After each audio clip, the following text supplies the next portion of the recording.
I'm Margo Edmunds from AcademyHealth. My colleague Beth Johnson from AcademyHealth is here.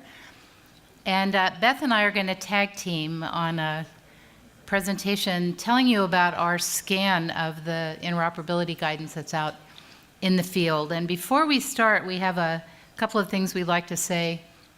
I'm going to give the kind of the overview of our approach, and Beth is going to show you what we actually found, and then I'm going to do some summing up.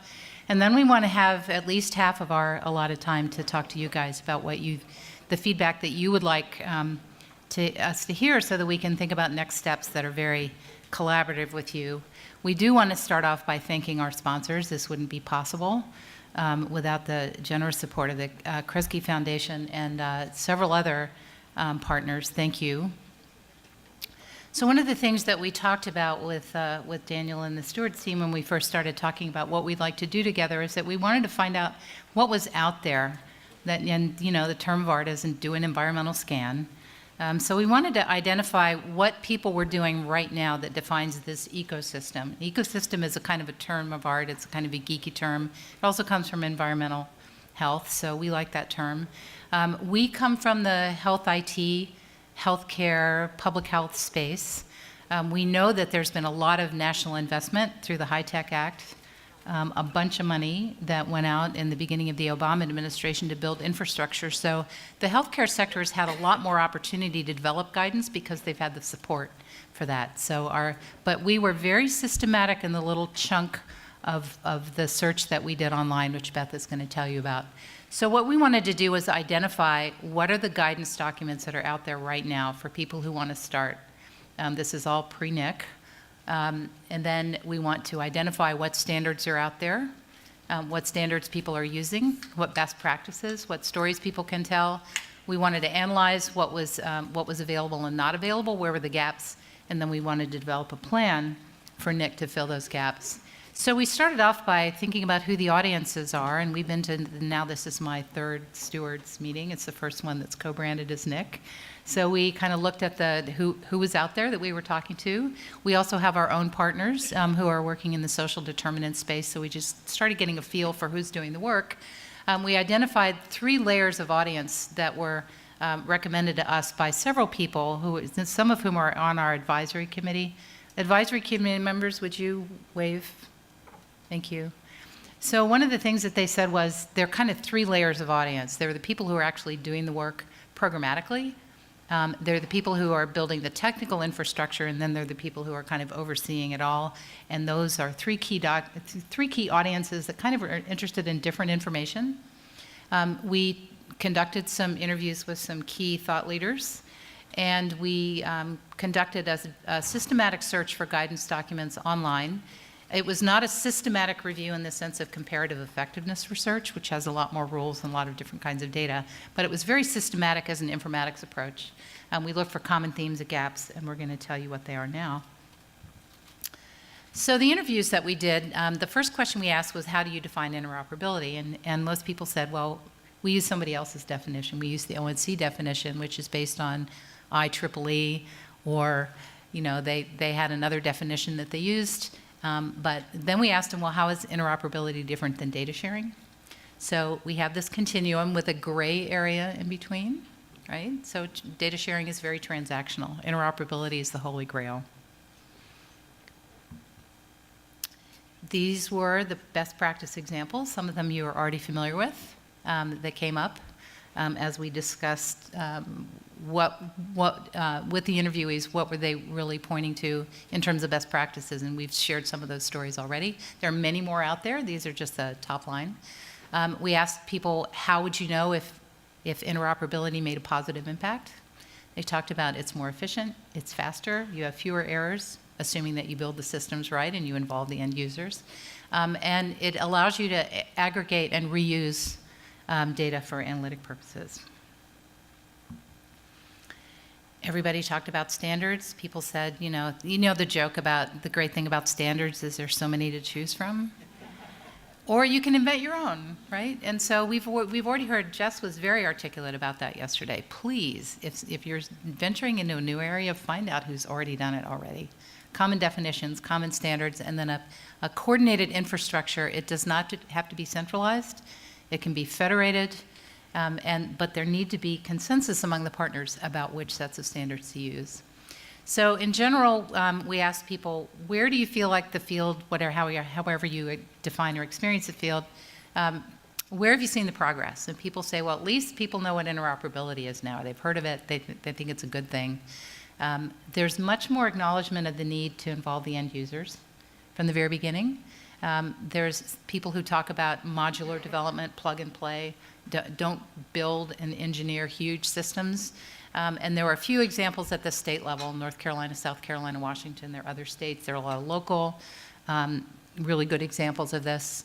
The challenges we've heard already here, breaches and pushback on data security and privacy, the issue about what standards to use, the legal restrictions, all of this has come up. The lack of understanding among the managers about how to manage an IT project, and then just general mistrust. So I'm going to now turn it over to my colleague and friend Beth to tell you more about the details. Thanks, Margo. So as Margo stated, for the second part of the scan, we conducted a search of the gray literature, and by gray literature, we're talking about non-peer-reviewed literature, as well as the peer-reviewed literature. So we included, white papers, issue briefs, as well as journal articles. We applied select search terms, which yielded 50 results. And then to further refine the results, we used the following inclusion-exclusion criteria. And one thing I'll call it here specifically is the parameters around time. We wanted to collect the most recent guidance published within around the last 7 years. We couldn't include everything, of course, but that's where we landed. We identified 9 key components of interoperability to explore themes and categorize the resources as we found them.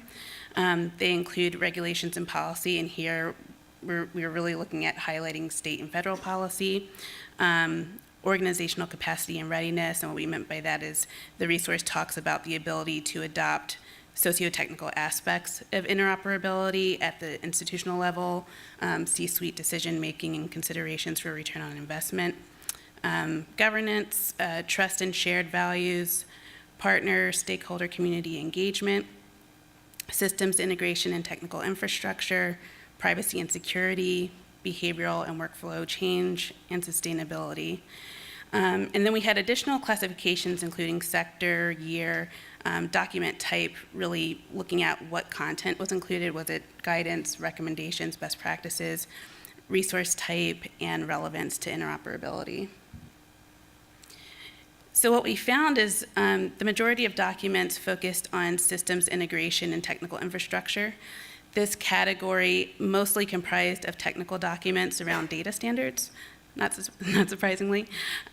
Regulations and policy documents were mostly at the federal level, looking at guidance in the health or public health sector.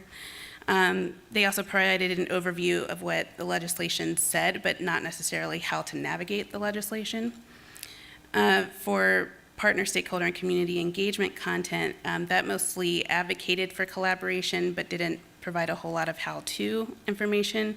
And we know community engagement models and best practices could be particularly useful to bring integral stakeholders to the table. But only one document, which I thought was interesting, had a section dedicated to the patient's role in facilitating information exchange. So it would be good to look at that. With respect to the resources that highlighted governance, they provided examples of data use and data sharing agreements, as well as governance best practices and guidelines. There were documents mostly advocated for encourage privacy and security, but not a lot of how-to guidance. Then there is organizational capacity and readiness. Some of those documents discussed how to involve leadership in discussions around systems needs and interoperability. One particular resource also discussed what leadership should be at the table to accelerate progress. And not surprisingly, there were minimal documents found around sustainability and trust and shared values, which continues to be something that really needs to be discussed. The initial search shows the largest number of guidance resources from the health sector. As Margo pointed out, there's a lot of investment in that area, so not surprising again. This slide also demonstrates that guidance is out there across other sectors, and I think this is kind of a call to action. We need your help in especially moving forward as more resources are published in other sectors. Under NIC, we can really use your help to gather those documents and kind of keep track of these new resources as they come about. And this last beautiful slide, created by Q King, shows how, Q, stand up, shows how the guidance documents are distributed across the sectors. So again, we see documents from the health sector across all the key components that I mentioned. I also want to note that even though we included we found just 2 education documents, the ones we found were very dense and contained information applicable across most of the key components. So it would be really great to have more time to delve more deeply into the other sectors and find even more resources to fill those gaps. So I will turn it over to Margo now to summarize what we found. Thanks, Beth. And also really want to call out, give a shout out to Q in the back and also to Lauren Adams, who have been really helpful in putting this together. Yay. So as I mentioned before, I think people get that interoperability is an issue. We found with regard to standards documents, one size doesn't fit all, and I think one of the things that I'm coming to is hearing these conversations over the last day and a half, we'd like to kind of raise things up to a universal level where everybody can get on board with some shared values. I think that successful collaboratives have found that. We also want to talk about, we did notice that there was a shared sense of the components about how you do interoperability across the sectors. People are finding the same things. Or they know that building trust takes relationships and it takes time and some of the other things. Some of the challenges are very similar. The barriers are similar across the sectors. So as Beth mentioned, we found less guidance on some of those more individualized, customized kinds of areas like workflow. We need more guidance on privacy, security, and confidentiality, and I think you've heard Daniel talk about how NIC wants to work on that. People want to have places to share stories, and whether they're face-to-face conversations or virtual ones. And I remember one of the interviews where people said, we really have to have an honest conversation about standards, because standards is about turf, it's about power, it's about money, and so that's something that maybe we can do collaboratively through NIC. We also want to shift from, this is somebody who's on the public sector side, you might be able to imagine, moving from agency turf perspective to thinking about the public interest and the public good. And also, as Beth mentioned, we know that there's been a larger investment in interoperability in the health sector, so we want to use our privilege, as it were, to acknowledge all of the great work that's happened elsewhere that we may not be able to find. For example, yesterday I was sitting at a table with Lynette Scott with the state of California. She's got a bunch of data sharing documents and tools that are on GitHub. We didn't find them because we did a Google search, and so that's what NIC is for, is to harvest all this great information from you guys. So just as preview of coming attractions, we're talking with you now about these concepts, and we're going to release our final scan in the next few weeks. Then we're going to be working on measures and metrics to assess readiness for interoperability. We're going to borrow from our friends at SVRDT, who've done some of that work. Then the privacy and confidentiality playbook, and then we hope that by the end of the initial grant that we'll be able to look at standards and best practices from the scan and have a compendium, an online compendium of the guidance. So that's where we are. Daniel, how much time do we have? And we started a little late. 10 minutes? Okay. So go. We'll take any questions or comments because we're going to sit down here so we don't feel so tall.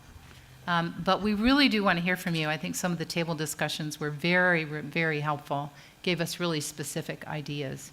So are there any questions about the scan that we did? What would you like to see us do in the future? Who would like to go first? Or volunteer a resource, yes. Hi. Is it on? Hi, I'm Brooke Stafford-Brizard from the Chan Zuckerberg Initiative.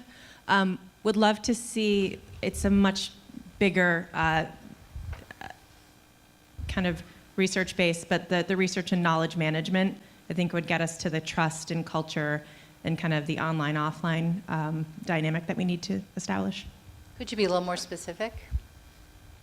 With knowledge Research management? and knowledge management. So- I think some of the people in the room may not be familiar with Sure. that. I mean, knowledge management being, how you develop systems for sharing knowledge and information within an organization, across organizations, that require things like culture, incentives, a lot of the things we've heard over the last couple of days.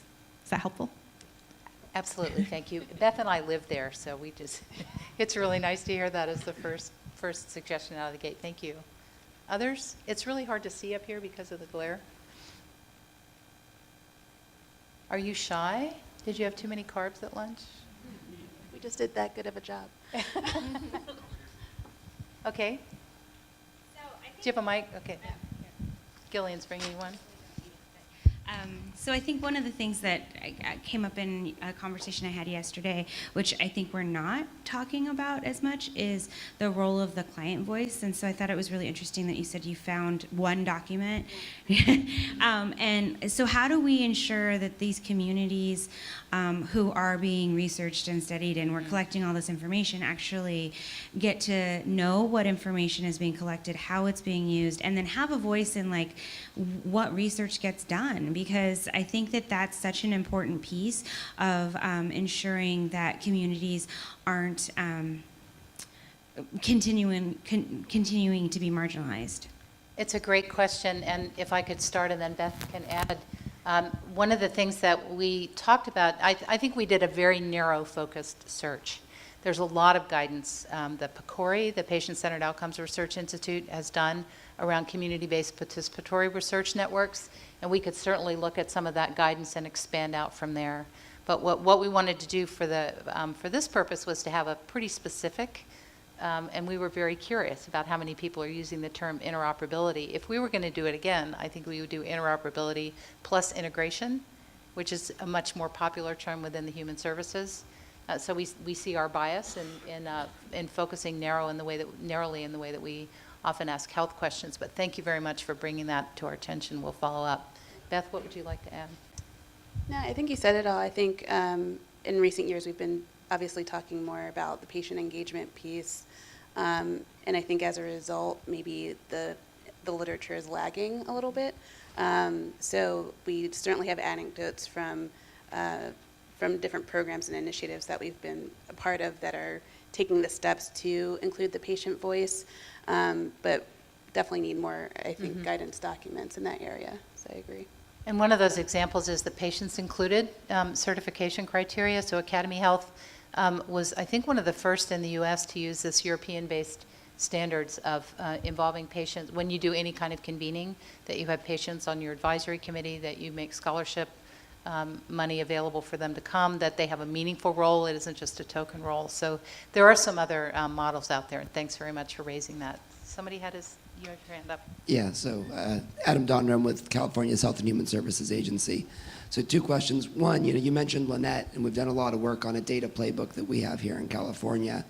And so as we look at the website and collaboration, is there a way to do an outreach to this group specifically? Say, here's the things that we've identified. Can you make sure to share with us so we haven't missed anything for those sorts of things? Absolutely. She and I talked about that yesterday. So I think that we've been talking about this right along, if I could use a Southern expression, that we want to find out what you want other people to see, what you have to share. And so that's what the website is going to be all about. There will be a collaboration platform, which you'll hear more details about. But yes, please. So my other question was, one, yes, I may have some resources that can help with some of this. But we're looking at both the best practices and guidance and standards. And one of the things we've looked at as we're starting to dig into it is that there are a variety of ones, all that have merit for use. And as opposed to just having, like, here's ones to consider, are we looking at maybe breaking them down for these are particularly useful for more rural environments versus urban. These are more particularly useful for these types of situations, because it's a little more in depth to draw that out, but I've seen a lot of value in it. It's a huge question, so we'll certainly look into it. Anybody who's been involved in standards work knows it's complicated. Thank you. Paul? I appreciate the work you've done. I think it's very helpful to have this environmental scan. I'm a little bit concerned about our use and your research of the term interoperability as a defining word. A lot of work on these topics that you've been assembling here is done under the title of information sharing. You know, papers and guidelines about governance and about privacy and confidentiality is more aptly found under a search about information sharing and safeguarding. Safeguarding information is often used as a higher level tool that deals with privacy, civil rights, and civil liabilities. Information sharing, at least in some fields, like the criminal justice field, is more often the term that's used to describe what we've been using the term interoperability for. In many circles, interoperability is down at a lower level of equipment interoperability, like you talk about excluding medical device interoperability, where one device can talk to another device. And in the public safety field in particular, people talk about interoperability between mobile radios interoperating with each other. So information sharing is a much more broader and useful term, which I think would result in your finding many more pieces of research and paper that address the issues that you're describing as being important, which I do agree with. I think what you came up with is excellent. Those are the 10 issues. I wish you'd enlarge the work to include that information sharing phraseology.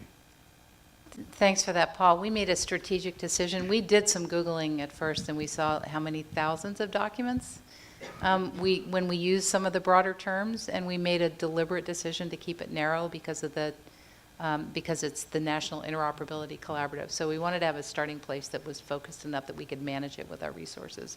But your point is very well taken, and I think we're going to have a lot of these conversations about semantic interoperability, right? Integration, interoperability, information sharing, data sharing are just some of the top line ones, but there's several other terms of art that we did not look at. And we recognize that this is limited. It's just kind of a touch point. Yes. Curious from the perspective, for example, in education, when you say interoperability between systems, you could be talking at the level that the data zone folks are doing, just as between student information systems and testing records. You can also be talking in education, folks talk about interoperability between different math apps that are tracking student progress. There's a whole education movement for standards for that, to be able to have systems talk to each other between learning groups. And so I'm curious, how did you define it here? And was that a conscious decision upon which level of interoperability you were talking about? We actually worked on a paper a couple of years ago on, you're familiar with semantic, is everybody familiar with semantic interoperability? Pretty much. So we added another level to the standard 3 layers of interoperability that was more about culture and organizational trust.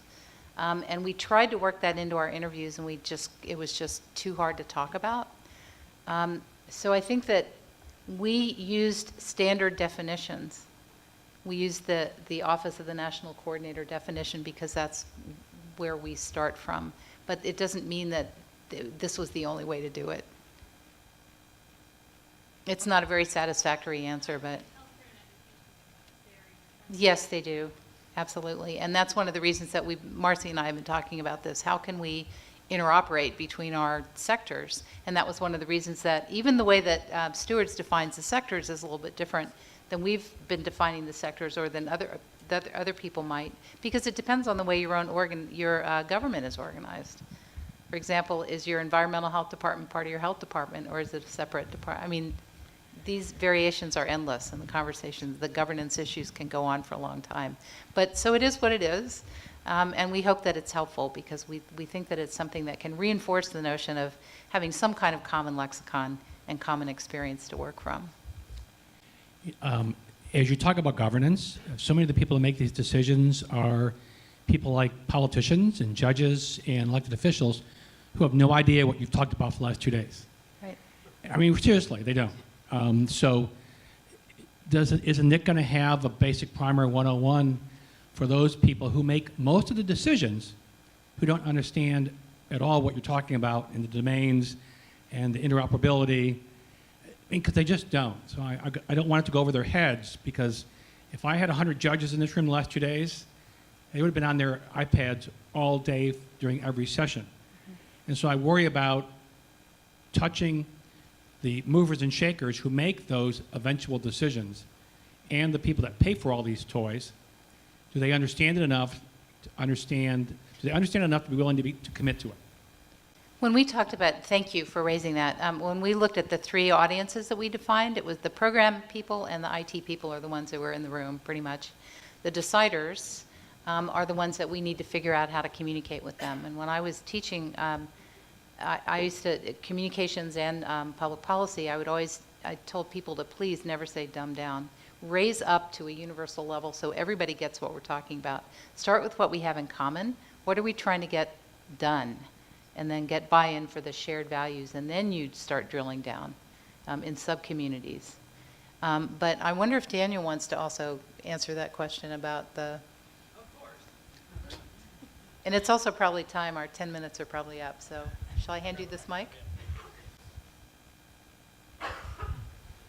Yeah, thanks. Tony, in particular, that's, I think, the reason why we wrote the 6-domain paper, because we're trying to get at a sort of a primer level on each of the sectors or domains. What's driving it? What's the key sort of policy issue? What's the strategy? What's the legal underpinning of it that's driving it? What are the major systems that are involved? And then, so that's kind of the first blush, so to speak. What we're hoping to do with this group and the larger NIC is to look across those and to say, yes, there are multiple moving pieces. How do they work together? How do they overlap? Where are the gaps between them? So writing that in a way that is understandable is certainly the place we were trying to come from, because a lot of people in the room don't understand education, or the education folks may not have been exposed to other emergency medical services or whatever that is. So just starting with a common, simple, not so simple, but a common kind of description, delineation of what it is we're talking about first it was the purpose of doing that. And so now we can build beyond that. Yeah. I would just like to urge that you take a look at the definition.